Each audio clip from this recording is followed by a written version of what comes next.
English grammar part 14। এই পার্টে ভার্বের কত রকমের প্রকার হয় সে সম্বন্ধে আলোচনা করা হয়েছে। বাংলা মাধ্যমে সহজে ইংরাজি শিখতে হলে এই ভিডিওগুলো দেখতে থাকো। Don't forget to subscribe, share and like. Types of verbs: transitive, intransitive and linking verbs. She plays the violin exceptionally good. সে অসাধারণ সুন্দর ভায়োলিন বাজায়। প্লে, এই প্লে ভার্বটা অ্যাকশন করা বোঝাচ্ছে এবং এর অবজেক্ট রয়েছে দ্য ভায়োলিন, তাহলে এটা ট্রানজিটিভ ভার্ব। ট্রানজিটিভ ভার্ব দিয়ে অ্যাকশন করা বোঝাবে এবং এর একটা অবজেক্ট থাকবে। জন কামস হেয়ার বাই বাইক, জন এখানে বাইকে করে আসে। কামস, এখানে কাম ভার্বটা অ্যাকশন ভার্ব, অর্থাৎ এর দ্বারা ক্রিয়া করা বোঝাচ্ছে এবং এর কোনো অবজেক্ট নেই, তাহলে এটা intransitive verb. He became prime minister in 2014, উনি প্রাইম মিনিস্টার হয়েছিলেন 2014 সালে।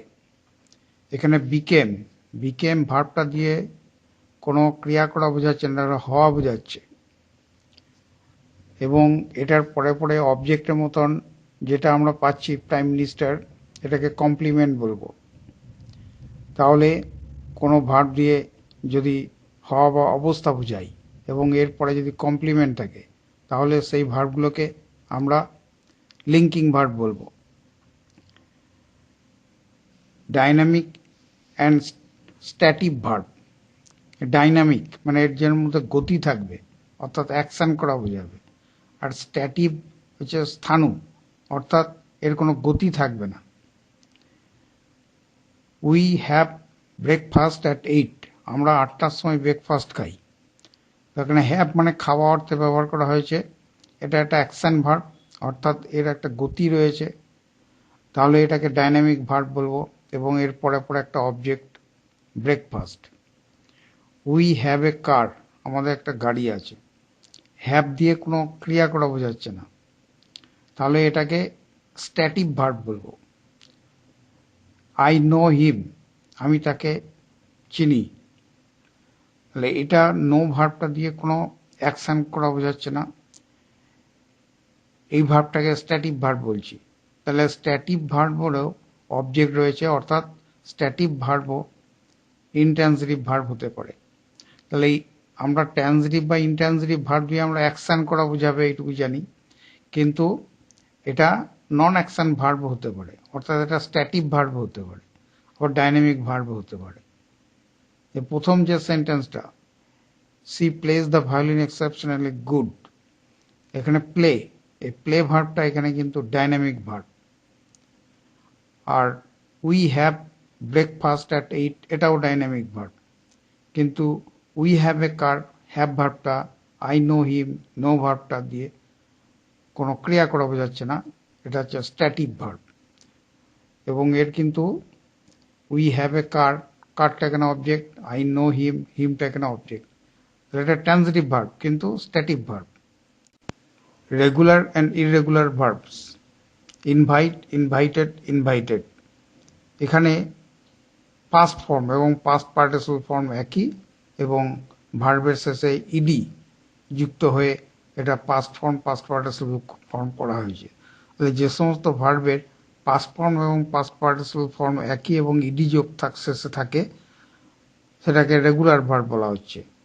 কিন্তু যদি পাস্ট ফর্ম এবং পাস্ট পার্টিসিপল ফর্ম এক না হয় বা ইডি যোগ করে করা হয় না, যেমন কাম, কেম, কাম, তাহলে এই ধরনের ভার্বগুলোকে ইররেগুলার ভার্ব বলছি। Auxiliary and main verbs: she is playing golf in the field, সে মাঠে গল্ফ খেলছে। তাহলে এটা প্লে ভার্বটা এখানে প্রেজেন্ট প্রোগ্রেসিভ টেন্সে রয়েছে।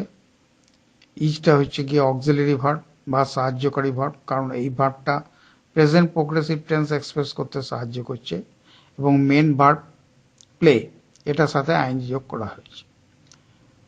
দে হ্যাভ গান টু মুম্বাই, তারা মুম্বাই গিয়েছে, এটা প্রেজেন্ট পারফেক্ট টেন্সে আছে।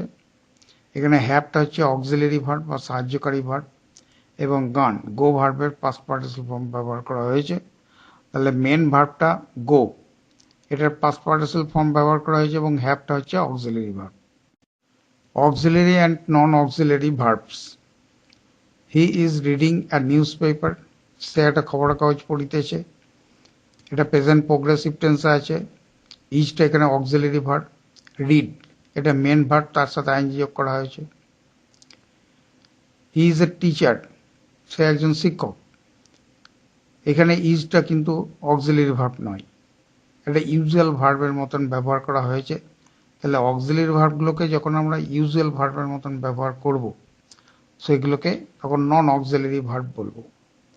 তাহলে সেকেন্ড সেন্টেন্সে হি ইজ এ টিচার, ইজটা এখানে নন অক্সিলারি ভার্ব, কিন্তু ফার্স্ট সেন্টেন্সে he is reading a news paper, এখানে ইজটা কিন্তু অক্সিলারি ভার্ব।